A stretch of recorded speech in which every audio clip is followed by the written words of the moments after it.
আসসালামু আলাইকুম ভিউয়ার্স, আশা করছি আলহামদুলিল্লাহ আপনারা সবাই ভালো আছেন। আজকে সকাল সকাল আমার বাসায় আমার ছোট মামা শ্বশুর এবং মামি শাশুড়ি তার 2 মেয়ে আমাদের বাসায় বেড়াতে এসছে। তো তাদের জন্য একদমই হালকা পাতলা কিছু নাস্তার আয়োজন করেছি। কারণ হচ্ছে দেখা যায় ভাবির বাসায়, খালার বাসায় আমার পাশাপাশি, ওনাদের বাসায় পর্যায়ক্রমে যাওয়ার পর আমার বাসায় আসার আর সুযোগ হয় না। তো সেই জন্য মামি আগেই আমাকে ফোন করে বলে দিল যে ইনশাল্লাহ তোমার বাসায় সকালের নাস্তা করব। আর ভাবির বাসায় দুপুরের খাওয়া দাওয়া এবং রাতে রুমু খালার বাসায়। তো সেভাবেই আমি তাদের জন্য সকালের হালকা কিছু নাস্তার আয়োজন করলাম। আসলে খাওয়া দাওয়াটা সেরকম বিষয় না, আসার পর সবার সাথে একটা দেখা সাক্ষাৎ কথাবার্তা, এটাই আমাদের কাছে ভালো লাগে আর কি। তো ওনাদের জন্য আমি রুটি তৈরি করেছি, একদমই তেল ছাড়া আর একদমই নরম নরম সেদ্ধ করে রুটি, আটা সেদ্ধ করা রুটি এবং বুটের ডাল দিয়ে গরুর মাংস, সাথে ছিল একদম হালকা ঝালে পেঁপে ভাজি এবং ঘিয়ে ভাজা সুজি দিয়ে হালুয়া। তো এই ছিল সকালের নাস্তা। ওনারা খাচ্ছিল, কথাবার্তা বলছিল। তো একদমই অল্প সময় ছিল, কি বলবো, মামিরা প্রায় সকাল 9টার দিকে এসেছিল। আর আমার বাসা থেকে প্রায় 11টা সাড়ে 11টার দিকে আবার চলে গেছে ভাবির বাসায়। কারণ সারাদিন মামি বেড়াবে আমার বাসায়, যার বাসায় এবং খালার বাসায়। তো পর্যায়ক্রমে সবার বাসায় ঘুরে ঘুরে একটু সময় দিবে আর কি। তো এই যে আমার হাজব্যান্ডকে বললাম আমি কিন্তু চা তৈরি করতে পারি না, আমার হাতে চা ভালো হয় না। তো আমার হাজব্যান্ডই নিজে রং চা তৈরি করলো। আর রং চা কিন্তু আমাদের শরীরের পক্ষে অনেক ভালো। তো আপনারাও চেষ্টা করবেন বিশেষ করে দুধ চা থেকে রং চা খাওয়ার জন্য। এতে করে শরীর ভালো থাকে, শরীরের ব্যথাও কমে থাকে।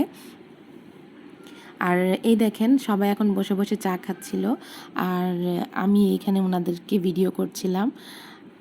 আসলে এভাবে আত্মীয় স্বজন আসলে গেলে সম্পর্ক ভালো থাকে, জানাশোনা থাকে, বিপদ আপদ ভালো মন্দে সব সময় তাদের খোঁজখবর নেওয়া হয় আর কি।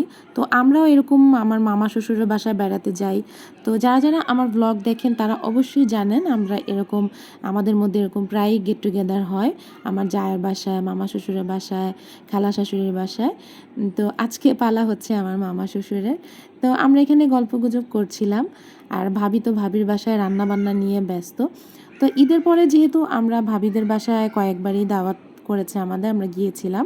তো আজকে আর কোনোভাবেই ভাবিদের বাসায় আমরা যাইনি। আর আমার হাজব্যান্ডের আজকে হচ্ছে দুপুরের ডিউটি। তো সকালে একসাথে নাস্তা করছিলাম, মামারা আমার বাসা থেকে খাওয়া দাওয়া করে বিদায় নিয়ে ভাবিদের বাসায় চলে যাবে। এরপর আমার হাজব্যান্ড যাবে অফিসে। তো ওনাদের সাথে এখানে বসে বসে অনেকক্ষণ গল্প করছিলাম। আর এই দেখেন আমাদের ছোট্ট ননদ, খুবই পাকা, ও খুব সুন্দর করে পাকা পাকা কথা বলে, আসলে ভালো লাগে অনেক। আর সাথে যে আছে আমাকে দেখতেই পারছিলেন যে ও আমার ননদ আখি। মামি কি জানি বলছিল, আসলে আমার সেটা এখন ঠিক মনে পড়ছে না। মামি আমাকে কি যেন বলে বোঝাচ্ছিল আর হাসছিল। তো যেহেতু তারা আমাদের মুরব্বি, অনেক কথাই আমাদের গাইড করেন, আমরা যে কোনো ব্যাপারে ওনাদের সাথে সব কিছু পরামর্শ নেই। আর আমার শাশুড়ি কিন্তু মারা গেছেন আর আমার শ্বশুর আছেন। তো শ্বশুরকে সব বিষয়ে জানাই, কিন্তু পরামর্শের দিক দিয়ে বিশেষ করে ওনারা সবসময় আমাদের পাশে থাকেন, ভালো মন্দ যেটাই হোক আমাদেরকে বুঝিয়ে বলার চেষ্টা করেন।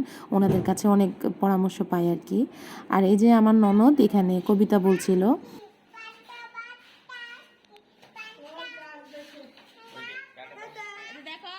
তো আজকের ব্লগটা ছিল একদমই ছোটোখাটো, আশা করছি আপনাদের কাছে ভালো লাগবে। ভালো লাগলে অবশ্যই লাইক দিয়ে দেবেন ভিডিওর জন্য একটা, এবং কমেন্ট করবেন এবং চ্যানেলটা সাবস্ক্রাইব করে আমাদের পাশে থাকবেন। ভালো থাকবেন, সুস্থ থাকবেন, আল্লাহ হাফেজ।